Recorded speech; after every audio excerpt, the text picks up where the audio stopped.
CNN10 script Tuesday, April 15th, 2025, School 115. Ukraine's rare earth minerals, March 3rd, 2025. Listen and repeat. Rare earths are a group of 17 elements which can be useful for electronics, clean energy technologies, and some weapon systems. But Ukraine doesn't have globally significant deposits of rare earth minerals. What Ukraine does have is a lot of other critical minerals. So what are some of these good for? Well, the US lists 50 minerals that are critical. This includes titanium and zirconium, which is useful for aviation and the space industry, including for defense. Graphite is a key component for EV batteries and nuclear reactors, and lithium is needed for rechargeable batteries. Now, beyond all this being very useful, the US also wants more rare earths and other critical minerals, as it's an area China has been dominating for years.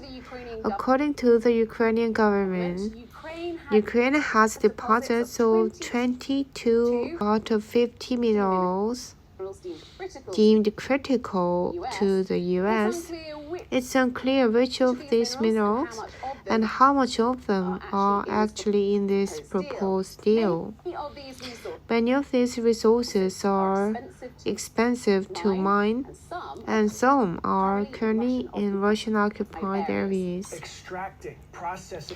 Extracting, processing, and refining these types of minerals can be very expensive and time-consuming.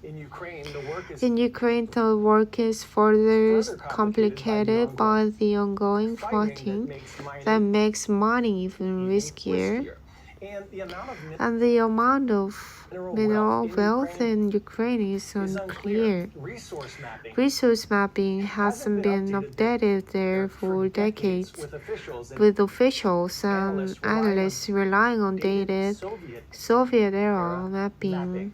The idea of leveraging Ukraine's resources was originally part of President Zelensky's victory plan for steps to end the war.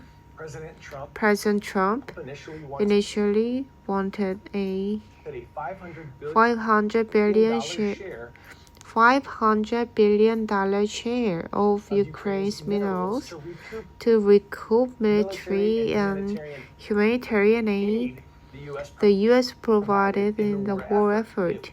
It was rejected by his Ukrainian counterpart. While the new framework for the deal leaves some details to be determined, it will set up a joint reconstruction investment fund with U.S. and Ukraine ownership. The fund would give the U.S. access to part of Ukraine's mineral wealth while helping to boost development in the country. Now it's unclear whether the two parties will sign a deal, and much hangs in the balance for Ukrainians still at war with Russia. CNN's Nick Payton Walsh visited a titanium mine in Ukraine to show us how the critical mineral is being unearthed there.